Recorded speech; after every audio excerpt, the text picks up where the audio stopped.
Hello, everyone. This is Marita, one who catches lightning, with the Path of Ish podcast, Walking with Our Shadow, where we share ancient indigenous teachings of remembrance, all so we can walk and learn how to walk a path of radical self-love. As we allow ourselves the space and the time to sit and reflect and reconnect to relationship, I welcome you into this circle, into this space of curiosity, courage, and play.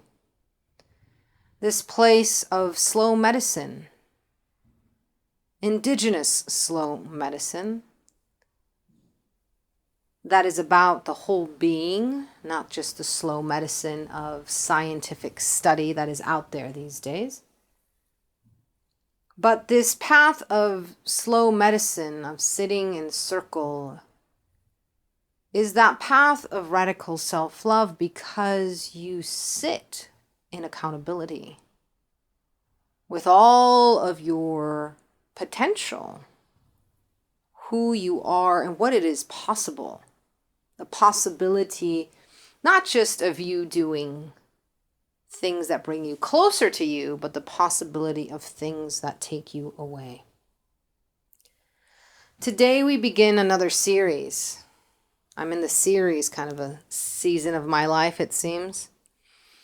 And it's because these topics are huge. You could never cover them in just one podcast. You can't cover them in 3 or 4. They will be lifelong conversations. And the topic we're going to start today is a topic that has been debated since the time of Aristotle.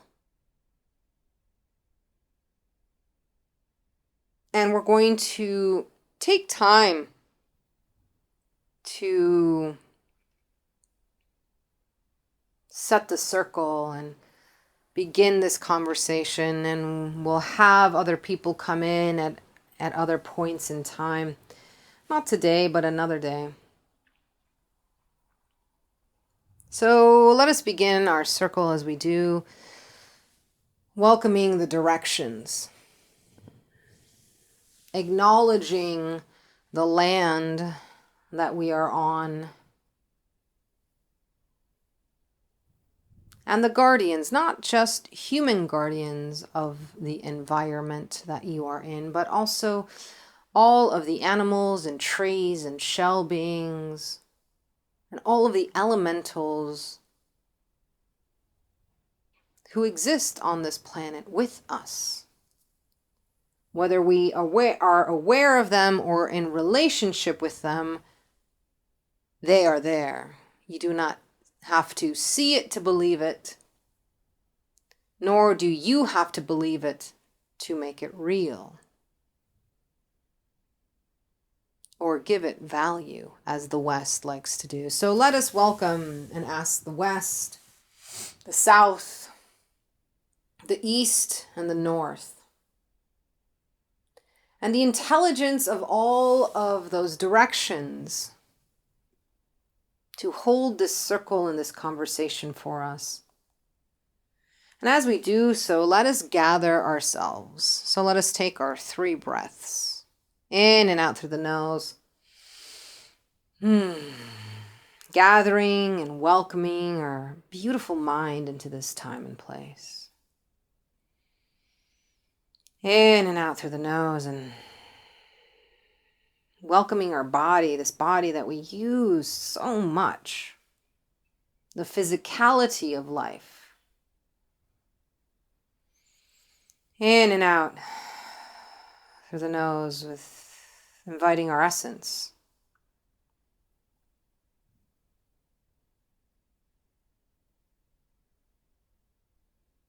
And just allow yourself to arrive and ask that circle if you may enter. And as you enter and you sit, I invite you to connect to the root that is always set for this space. And if you haven't listened to the episode, How to Ground, I highly recommend going back there and listening to that. So you know of the different etiquette and protocol of what we're talking about. Today's conversation, we will begin with a word. We will stay curious. We will trace the etymology. We will sit with it and see what comes up.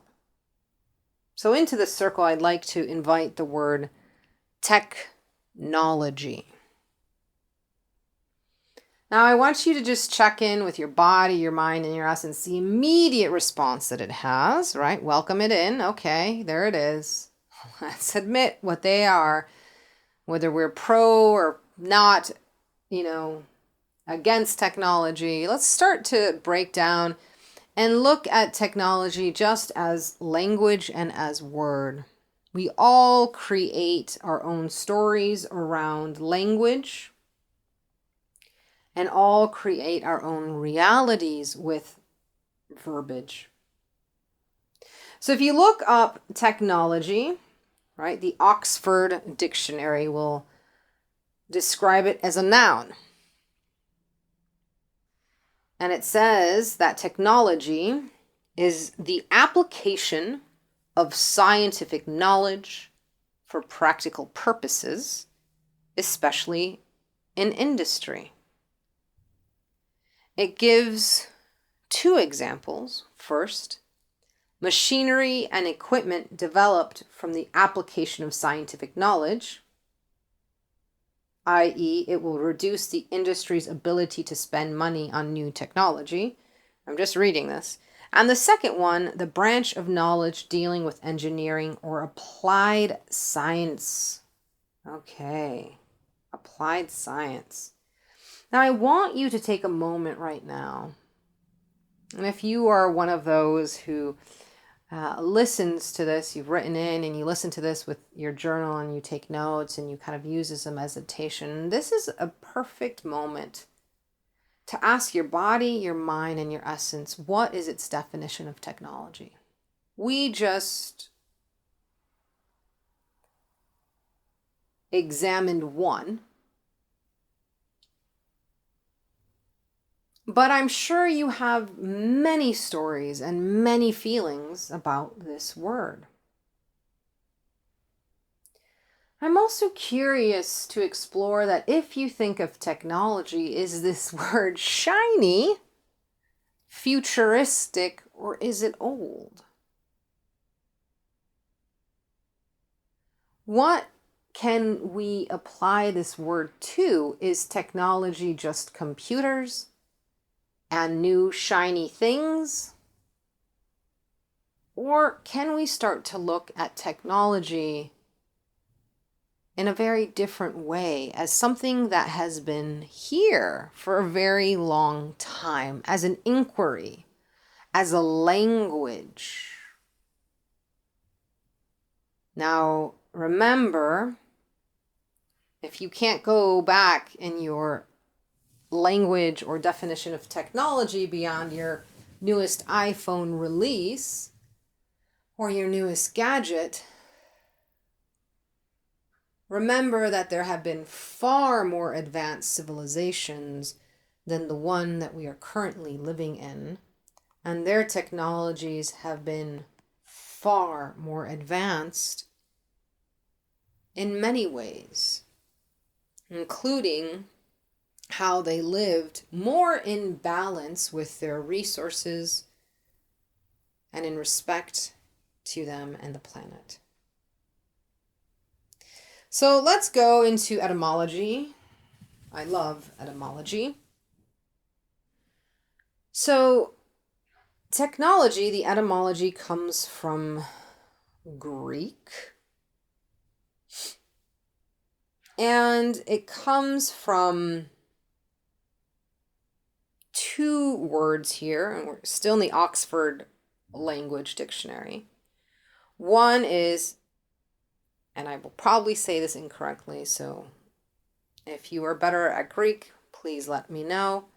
Techne, and then the word logia.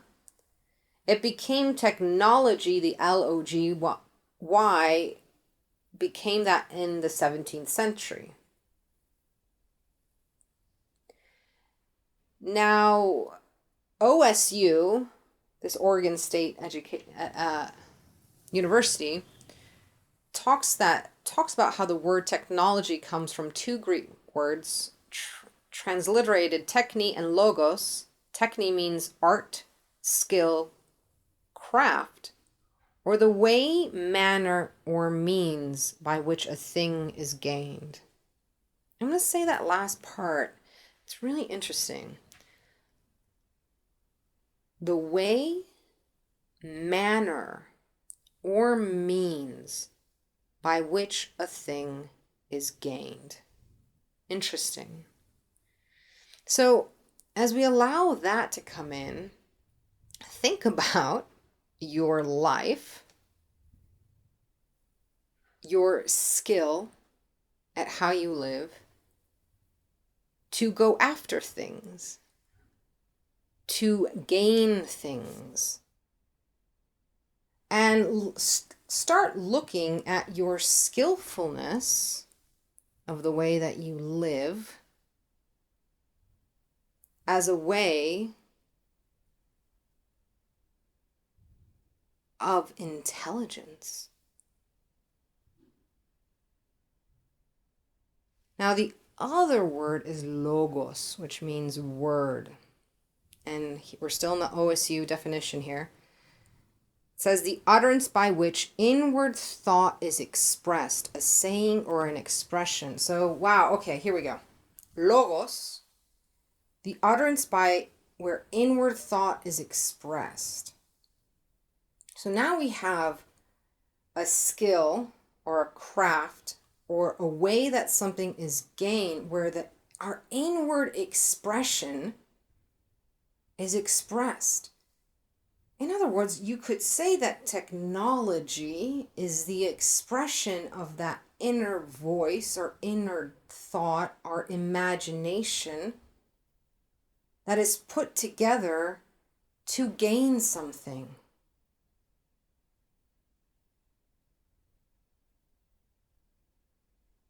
I'm just going to let that have its space.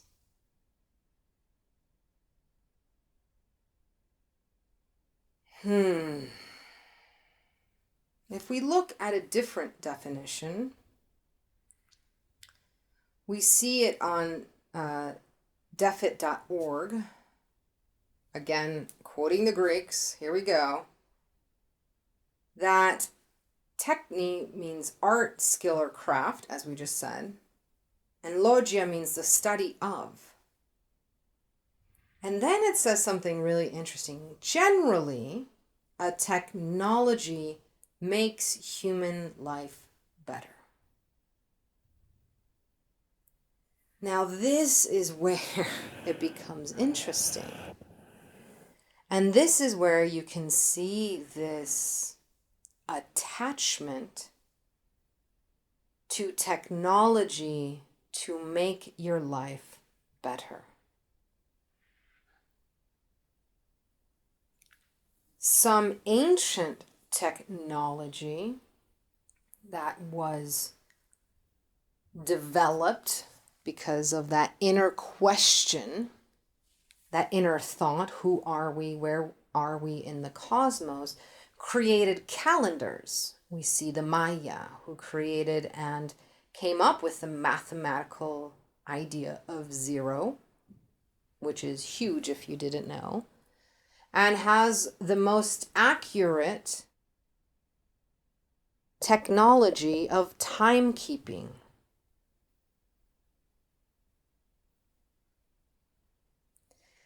And all of this, right, if we look to make a better life, part of it was to connect, to understand the cosmos.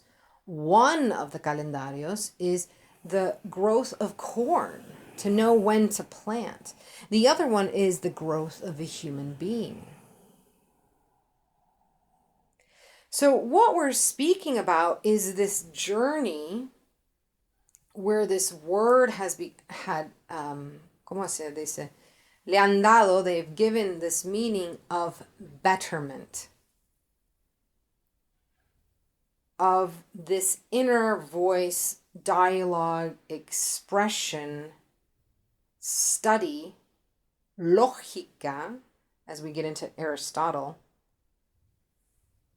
to create un movimiento, a movement, as many Western worlds would say, forward. Yet, if we look at a lot of indigenous technology, it is about an inward journey and an observation of all things, including the present moment. Technology is not to move us away from being a human, but to understand that we have a place as human technology on this planet. We ourselves are an expression of this universe who had an inward thought and question and created this art form of what we call today a human. Vamos a seguir. A ver, let's take a pause. Let's just take our 3 breaths. In and out through the nose. And just really let anything that is becoming convoluted in your mind, let it rest. You don't need to release it, but maybe release the attachment. In and out through your nose.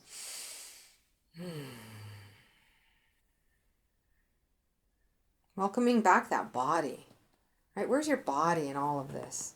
It's so easy to lose not just our place in time, but our body, because our mind likes to wander through the cosmos and back in the past and forward motion. Yet we leave our body behind. In and out through the nose.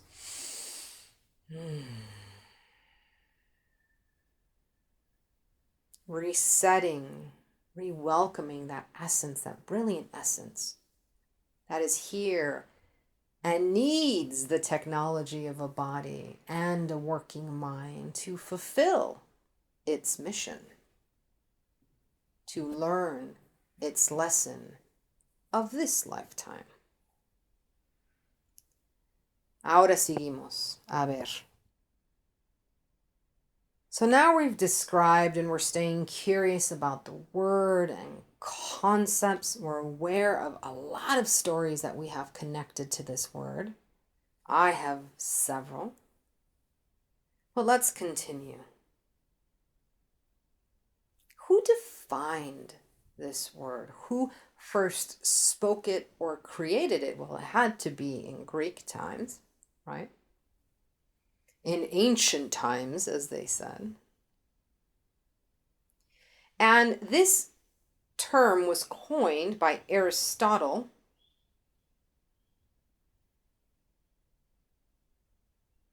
where technology and science and the knowledge of it was split into 3 parts: theoretical science, practical science, and productive science, which was technology, to produce. So tecnología, is an act of producing, right? Not just theorizing, I have a thought, I think that this might be right.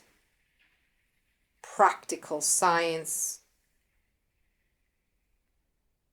which then goes into, it's so funny because productive science or practical science, sometimes people intertwine that because it says that productive science aims to create a product, right? So here we have all of this terminology coming in, and yet there's technology.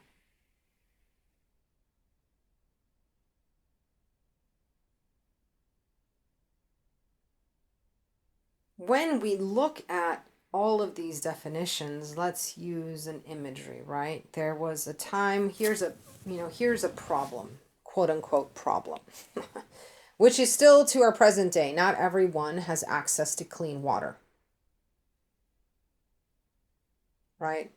If you have access to clean water in your tap, running water in your home, you are working with advanced technology that not many people have. And that advanced technology allows you to not even think about or take time. Sometimes it takes people half a day to get water. And so since you're not spending all of that time gathering a necessity for life, therefore you're able to do other things. Yet have you lost gratitude because now water is so easy to have. Yet it is not the case now and has not always been the case. One of the things that I love studying or visiting whenever I'm traveling are aqueducts, and there's one in Mexico. And aqueducts, if you think about it, in the Roman aqueducts, I've been able to see those are impressive, right?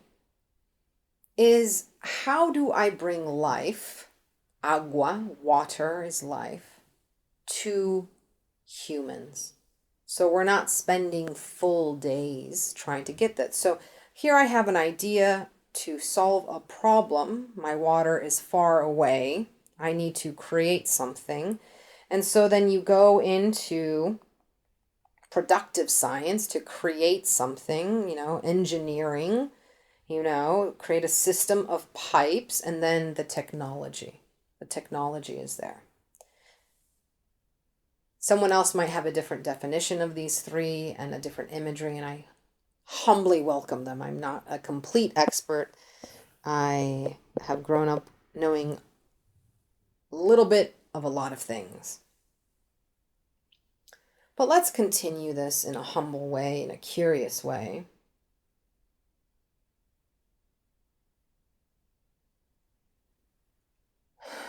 And one of those things that I want to keep adding, right? We're having this idea of technology making things better for human, yet not all of us have access to it, right? So it's not all humans. Not all humans have access to running water at home. There are many people right now fighting to have access. And so you can also see how technology can be used as a system to oppress people by not giving them that access. We haven't even begun to speak of the cost of human bodies, which many consider in some countries very small compared to their gadgets, to create things for the betterment of only a portion of humanity.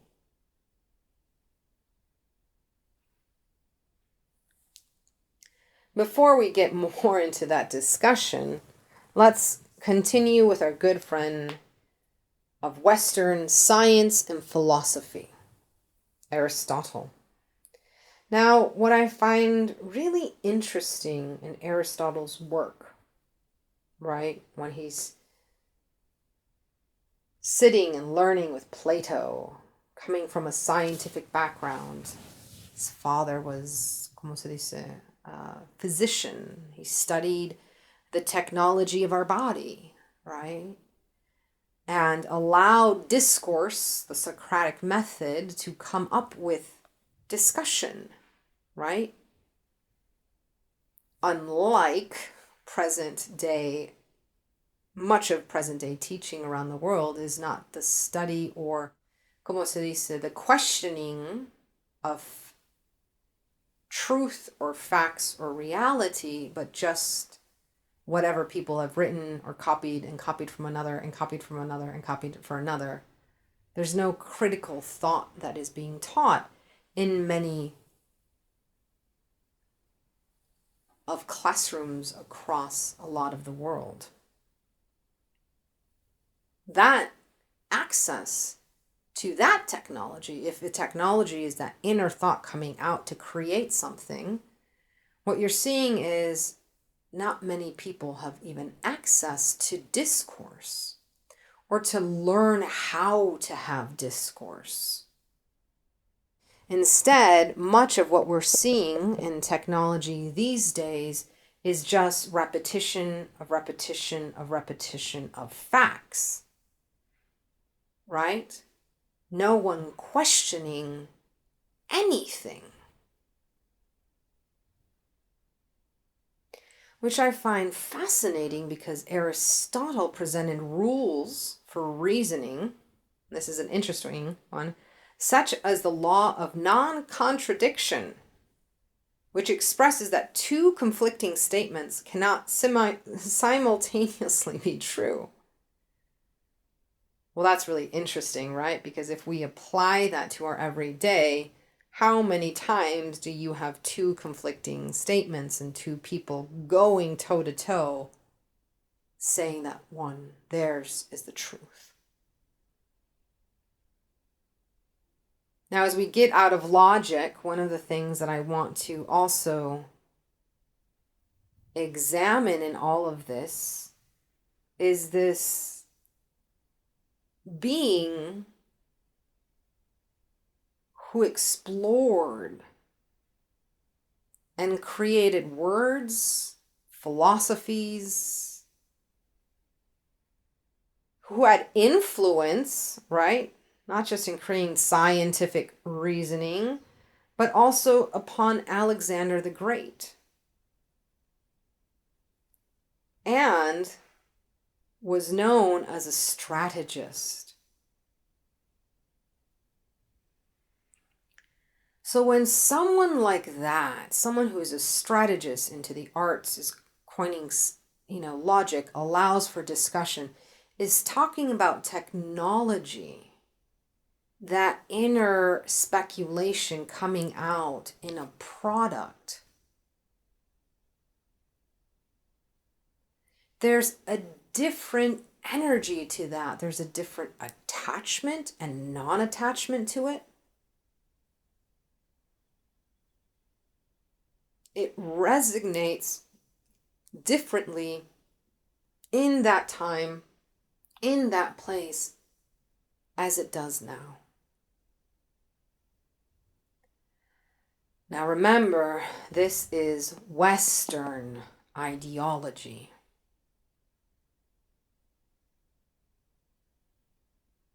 This is where we see conversations of bodies and minds and essences start to be split up, dissected.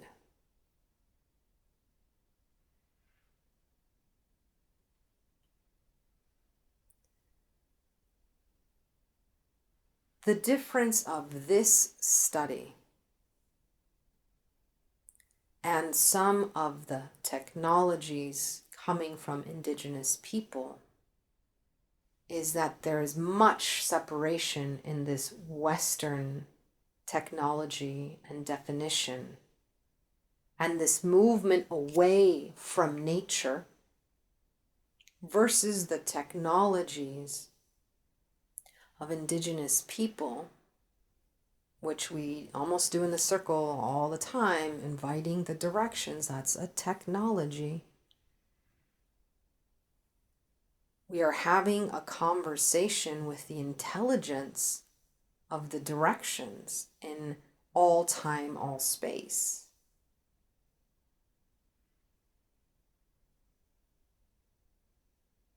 To create a product, a circle that delineates that we are stepping in and allowing ourselves that almost Socratic method, that conversation, that relationship, to stay curious and courageous and playful, and to invite all parts of ourselves. This circle is a technology that creates and brings forth artistic expression, inquiry, and as it said earlier,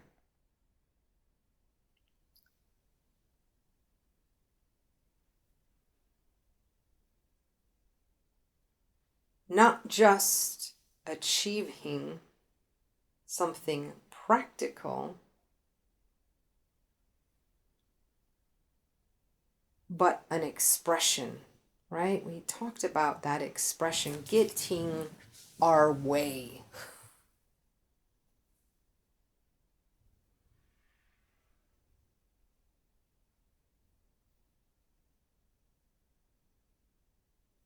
Technology, if you bring it to the present day, there's various types of technology: artificial intelligence, information technology, space technology, entertainment technology, medical technology, operational, assistive, communication technology, and it goes beyond. But those are some of the 7 examples. So now we see that it's branches of this inquiry where there is an arena where it is okay to question how to interact with our environment. And if we add to it relationship, if we stop looking at Mother Earth as a product, as raw materials, then what we create as technology will be different. But what is happening because of Western thought and ideology, that separation from nature and humans from their nature, means that technology keeps to move us, not all of us, remember, technology does not have access to everyone, nor do humans have access to it, move us, quote unquote, forward to betterness, whatever that definition is. But the way that even green technology, much of it is being used, still includes a level of exploitation of humans and Mother Earth.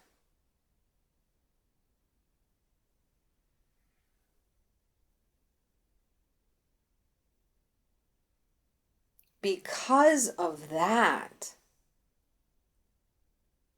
it is almost nearly impossible to have a discussion of indigenous ways of being with modern society, because modern society is trying to advance and continue advancing outside of nature. Adapting. It studies even other beings that have better adaptability to their environment. And the reason that we have to study that is because humans, in their quest, continue in this forward trajectory, not circleness, considering everything around them something that they can have and own and have power over. Thanks to colonization. And believe in this manifest destiny even of products. And accessibility to living a life where all of these products live life for you. Now, I am not cutting down technology. I grew up with a father who, back even before people were talking about artificial intelligence, got a doctorate in it. I'm not against technology. But when I use technology, which I do every day, I have to have a consideration of what has this technology and the way that it was created taken away from the planet? And if so, then how can I give back to try to create balance? If I need to, for example, upgrade my iPhone because it is just the newest model, do I really need to do that?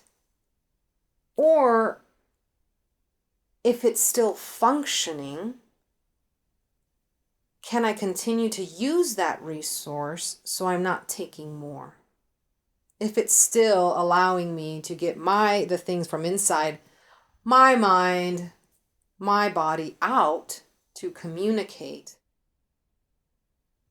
then maybe I don't need to just upgrade to upgrade. Yet, there has been a system created in consumerism where things are not made to last. Instead, this idea that every year, every moment, things have to get better puts into our minds that the old things or the old technologies have no value or worth. Whether it's an older iPhone or whether it's pyramids or calendar systems. So then there's this energy around this rush of technology and this whole idea that technology will take care of this planet that we're killing. But you're trying to solve it through a logical thought process that in and of its nature already believes in the separation of humans from the natural environment.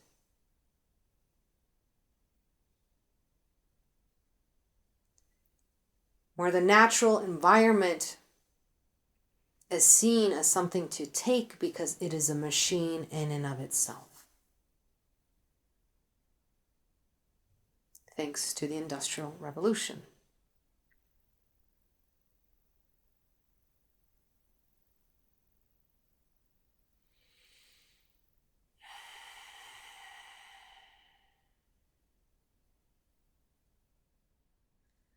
I get emails once in a while, or people, as Ashbel said, sliding into my DMs, asking me about technology, about AI, about all of this. And that's why I wanted to finally have this discussion. I've been sitting with this probably all my life, growing up in a generation that had early advancements in computers, right? I'm one of those, the in-between generation, which every time I look, it seems that my generation gets recalculated, recategorized, but yet grew with being outside all the time, kind of fending for yourself. And it's a very interesting generation. It's a very important generation because this generation, people who are in their 40s, still remember the joy that it was to be outside. The joy that it was to have adventures outside in nature.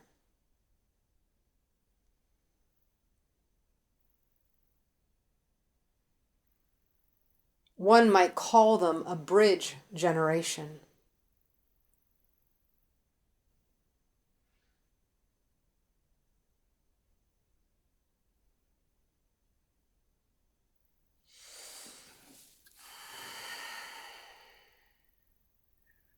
And if you have an opportunity to sit with people of this generation, I highly recommend it, especially if you are younger. And also if you are older, because they're the bridge. They still have a memory of nature.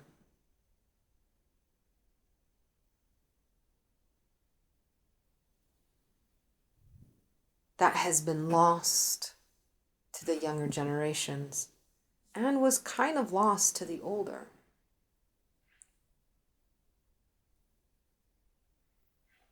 I feel like they're the linchpin in this possibility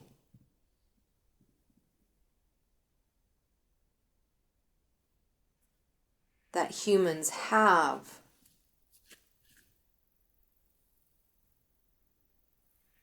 to sit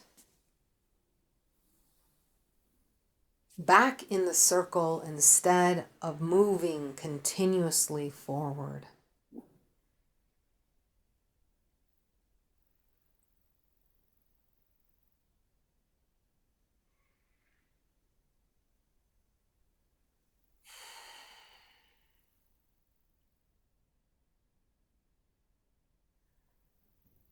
And so for today, as we start and move into a meditation,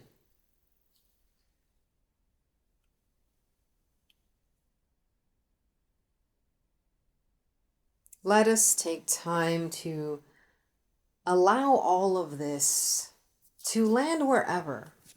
And it will continue changing, right? Ideas should change as we question them. Relationships should change. This is not a call for everything to stay the same. This is just a questioning of this word and what stories do we have?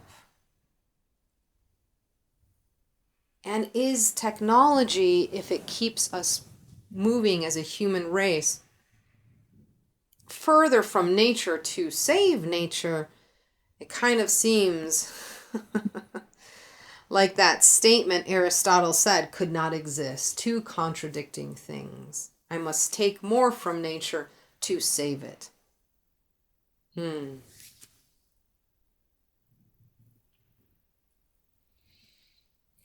Interesting. So let's take our 3 breaths and just use this technology, the technology of breath, the technology of the 3 breaths, the Eek 3 breath practice. And what is it doing? It is making a connection and making you remember and breathe life and welcome your program, right? To welcome your mind into this time, into this place. To be present.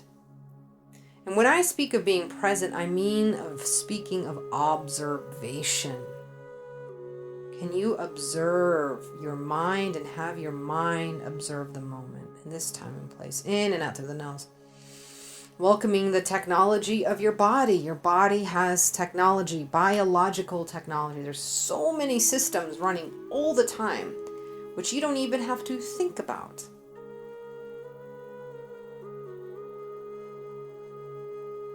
In and out through the nose, welcoming the technology of your essence.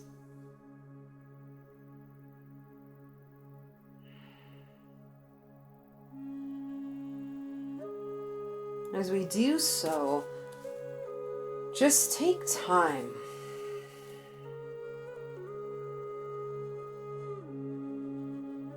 and if you've been taking notes, to go back to the beginning of what were your definitions of technology to your mind, your body, and your essence.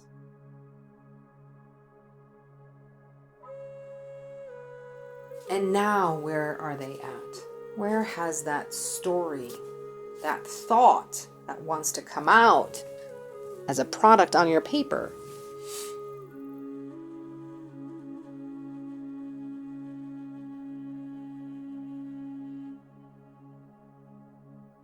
and as you observe that, let us observe and ask ourselves and ask our mind, how is it feeling physically? How's your mind feeling physically? Does your brain hurt? Do you have a headache?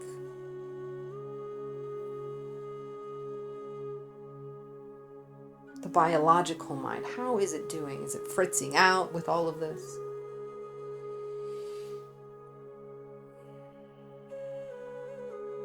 How is your body? How is your mind? Your mind. We asked it how it's feeling physically. How's it feeling mentally? Thoughts and words. What's going on? And then how is it feeling emotionally?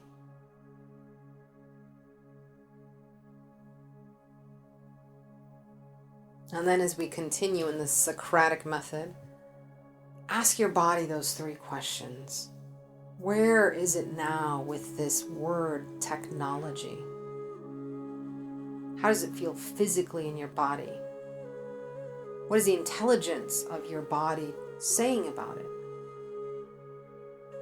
What is the emotional intelligence of your body saying about it?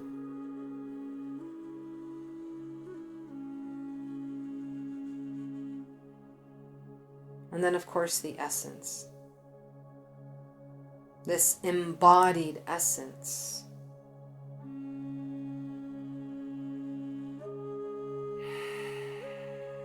How is it feeling physically, mentally, and emotionally in and of itself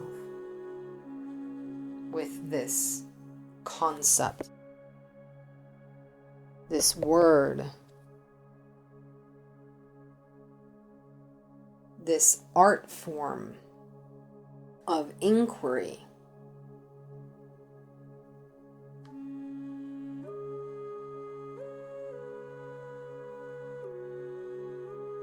This skill and this craft, this utterance of inward thought as it is expressed.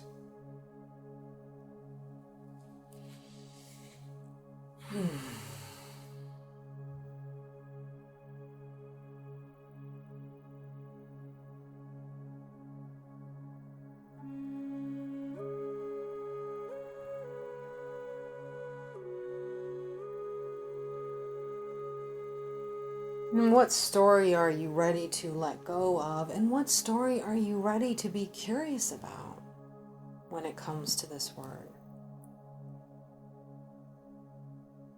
Right? There's nothing about right or wrong. There's no judgment. But do you have a relationship to this word that maybe this word and your relationship is changing for you at this time?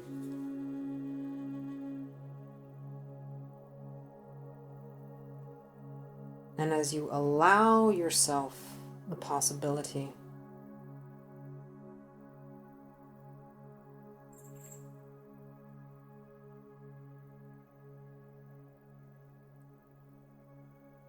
also give thanks.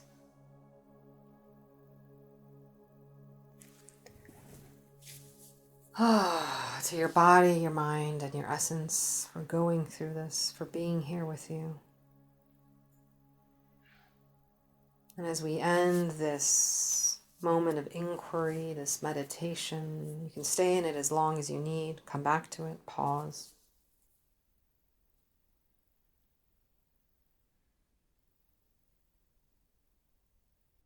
Let us thank this moment and the technology of circle, and the technology of the east, the south, the west, and the north, and the root that holds us.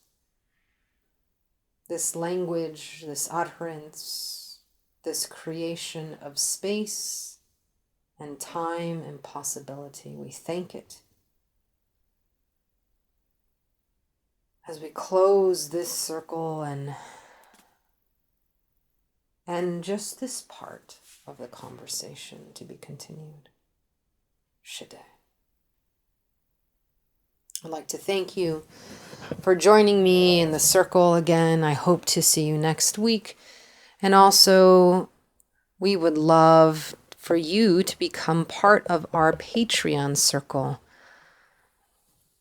Please help us keep this podcast accessible to all. And also check out my Substack, where we go more in depth into some teachings. If you prefer the written word, that is where you'll find me. And part of that is also going to keeping this podcast going. So thank you if you are a Substack or a Patreon subscriber. But we would love to invite more, for we need your help to keep this circle going. Blessings to you, and thank you so much. Please keep sharing. And let this conversations in this circle spread and be a place where people can find that inquiry and that path of radical self-love. Once again, it is with deepest gratitude that I bow to you for joining me on this podcast, this episode, this circle, this plática, this meditation, this remembering. I hope that you have stayed curious. I hope to see you in the circle again next week. So make sure that you like or follow. Until then, may you be blessed with abundance of peace and radical self-love.